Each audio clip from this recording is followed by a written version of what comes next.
now you know the benefits of using Atomics for Peace. What's up, everybody? John from RealGamerNewZ here today. Xbox chief Phil Spencer says $7 billion Bethesda deal will deliver great exclusive games for Xbox Game Pass. And today we have the first public appearance of Bethesda and Xbox as a team, after the United States Federal Trade Commission has approved the deal and made the acquisition complete. Altogether, there are more than 8 studios in Bethesda already working closely together, sharing tools, ideas, feedback, and even staffing if needed. Now, those teams will continue their mutual trust while becoming part of the Xbox Game Studios, which shares a similar work ethic between 16 studios already. In total now, we're witnessing 24 studios forming an all-new and beefed-up Xbox Game Studios first-party lineup. The entire Xbox show premiered today is pitched as a chat between Bethesda and Xbox teams, with viewers getting a rare peek behind the curtain, seeing how their favorite Western RPGs are made, and the future of Bethesda now that Xbox has acquired them for over $7 billion. Gamers were told ahead of time that this wouldn't be an E3 news fest type of event, but rather a developer discussion. Knowing this ahead of time, it was very exciting though to see the tidbits that were announced sprinkled throughout a fascinating deep dive into the inner workings of Bethesda and Xbox teams and their intermingling cooperation throughout the past decades of gaming and their vision of the future for Bethesda as an Xbox game studio. With Phil Spencer, Todd Howard, Aaron Greenberg, and Pete Hines social distancing, as well as Sarah Bond coming in crisp and clear remote from the Xbox office somewhere, we got to hear for the very first time from the Xbox boss, Bethesda's creative figurehead, community manager, and the Xbox Game Pass innovative executive all discuss this historic moment in gaming. The collaboration between Xbox Studios and Bethesda Studios is actually very similar internally, reviewing work in progress together as a team and allowing studios to contribute feedback, techniques, ideas, and get excited for each other's games as a team who are still fans and in love with gaming. Microsoft CEO said, "We have as much to learn from them as they do from us on the Mojang Minecraft acquisition," and Matt Booty is also the remote in as a head of Xbox Game Studios. A lot of the stream focused on the people behind this move, the studios, and the developments we were talking about today. It was a nice touch in modern times for people to be appreciated and recognized for their talents and accomplishments. For example, adding studios to the Xbox Game Studios first-party banner, discussions about the way that they make games, and Todd Howard's 2021 quote of the year, "Great games are played, not made. We're going to make the best games we can possibly make by doing this," is what he had to say as well regarding the Xbox brand acquiring Bethesda. Backwards compatible 4K Game Pass games was also something that he talked about in detail, mentioning that we really take for granted how incredible it truly is. For a creator, for that to still have life is just awesome. Frames per second boost mode are coming as well to their classic games, including Morrowind and Oblivion and Fallout 3, Fallout 4, and we can't wait. Bethesda games are talking about it in this order. Elder Scrolls Online. It wasn't always pretty and definitely wasn't always easy, but Bethesda's belief in them allowed a huge success with the makeover of ESO and its many expansions, as well as the inclusion of a free-to-play model for owners of the base game and expansions. ESO is added to Game Pass has been amazing. Support system for players who are new to the game, meet players who are there to help out and recruit them into their clans for missions. Is the MMO version of Elder Scrolls, everybody. If you haven't checked it out, it does have some really interesting story stuff to it. You can play it by yourself if you need to, so go check it out. id Software, the classics are shown, Doom, etc., and the modern Doom are appreciated again. Doom Eternal won many Game of the Year awards. Marty Stratton, studio director, took screen remotely with a Doom guy life-size behind him, and he talked about the very popularized FPS games and 3D games, Wolfenstein 3D, Doom, Quake, etc., and talking about the company's involvement of VR development and engine tools development. The meticulous detail and craftsmanship is id's common ground with Bethesda, which led to this completely successful partnership. They've benefited from the valuable partnership with Machine Games, for example, and other Bethesda studios, and driven to work with Xbox studios the same way. Phil Spencer spoke about the history of the studio, which is amazing, Doom Eternal, and more. He talks about id working with 343 and the coalition in terms of engine tools. The future of id Tech could mean big things for the future of Xbox, according to Phil Spencer.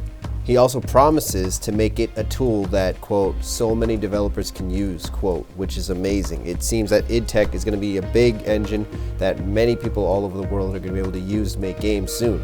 QuakeCon is also talked about and will continue to live on, as in the future will continue to be a fans first experience. The two-way conversation between fans which happened. Fans didn't even leak the 2016 Doom with 3,000 attendees seeing the game before anyone else in the world. Pete Hines mentions Machine Games and Tango Gameworks as snowball effects happened after Bethesda's acquisition of id, whose work went on to all the way improve Machine Games and even Tango Gameworks. Machine Games executive producers announced their 10th year anniversary since the studio foundation. The Machine Games journey and story are talked about in great detail, including the collaborations between Eastern Studios, which are part of Bethesda, as well as their connection to the studio in Tango Gameworks in Japan, with which the team will collaborate and share their work with. Now, Machine Games will also be working with Todd Howard and Xbox directly. In the beginning, Machine Games started out as Quake modders and recount how far they've come. The studio pledges their support to Xbox, confidence in the Xbox support for all the passionate game developers all around the world. Arcane Studios recounts a moment when they had an executive notice an 1850s gas lamp stuff and mentioned that he liked them. This led to the huge directive change in the game. Now Arcane always believes in themselves and are able to focus on their newest ideas because of that belief system, which is a recurring theme here. They're basically saying that people believed in them back in the day, and that's what made them able to make their creative decisions that they make now, and that support is coming from Bethesda, and that they know that support is going to come from Xbox as well. They also talked about their being able to focus on unique gameplay and changing the rules of how to tell a story, the importance of characters, the development of Dishonored 2, and creating a more diverse representation of avatars were all part of the studio's culture. Bethesda is mentioned as a company which makes them feel safe with the backing of a partnership that they trust, exactly the way that they feel about joining Xbox and the new rapidly growing Xbox Game Studios team. VR development is teased in between gameplay of titles that are available now on Xbox Game Pass. There are a couple hints going on here, by the way, guys. It looks like we're going to get some pretty sick Fallout spin-offs from those mobile teams, and they're probably going to be cross-platform as well. And it does seem like some Starfield stuff was teased just slightly, and some VR stuff, but nothing really much, just a couple frames here and there. We also get a fresh perspective from a new hire who was worried at first that Bethesda wouldn't continue with single-player games, but to his happy surprise, they fully supported it.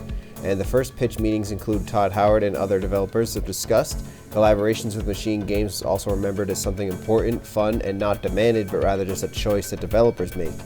The funny thing is that now developers will be starstruck every day working with each other at these massive partnerships of studios. Shinji Megami remote broadcast from Tokyo representing his studio. Tango Gameworks took screen next to speak about working with Bethesda and building a strong relationship with the people at Xbox who are already sparking inspiration. He said, quote, "Going forward, we as creators will make games that feel fun to play, and we thank you for your support," in Japanese. And then, quote, "We look forward to joining the Xbox family. Thank you," quote, in English.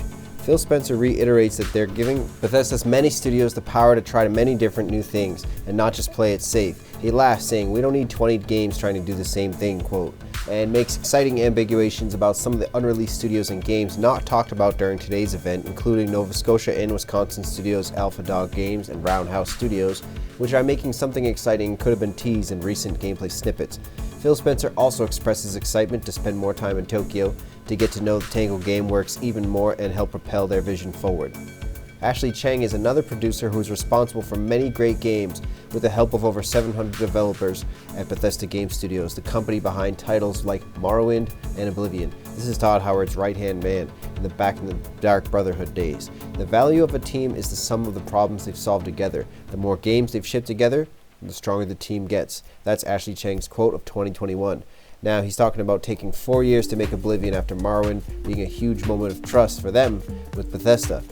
Starfield's team is made up of people who have made many RPGs together since the early Xbox days, including those games like Morrowind, Dark Brotherhood of Oblivion, and more. Xbox has always been a strong partner, like letting the modding community share full mods in the Xbox, helping the optimization on consoles, and more. ZeniMax Online Studios and Bethesda Game Studios work closely together now, and once Xbox gets involved, the MMO potential of this brand is very big. Starfield and The Elder Scrolls 6 are games which, no matter how crazy the idea is, quote, the Xbox team always says yes. That's Todd Howard, ladies and gentlemen.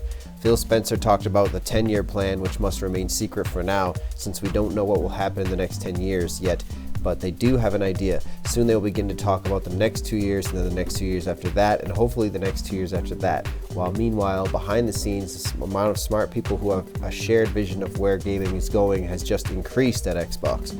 Phil mentions that now Bethesda and Xbox can watch the industry together and plan their next moves, sharing together their 10-year plan and getting official 2-year plans ready for the world to see, with exciting firsts in gaming and breakthroughs coming soon. Aaron Greenberg discusses that this is the start of a big roadmap that doesn't ever stop, as evidenced by Xbox Game Studios' many acquisitions and large investments. Big games are coming, but today is talking about how some of the greatest creators ever in the game industry are all working under one roof. Phil Spencer finalizes this talk by saying that he needs to talk to the teams, everyone who is joining Xbox and working at Bethesda's many studios right now. Phil Spencer expresses his commitment and gratitude to the culture of the team and carrying forward that belief and trust in developers, ensuring that anybody who wants to experience games through accessibility options for different disabilities and challenges, and the overall excitement to work with Bethesda and Xbox Game Studios on their upcoming projects. Well, everyone, I hope you enjoyed our thoughts on today's developer presentation. I'm definitely getting excited for the future, and I can't wait to see Starfield on Xbox Game Pass. And Xbox isn't done yet. They're still due for another large acquisition, which has fans and press guessing in suspense. Until next time, keep it real and keep it gaming. Peace.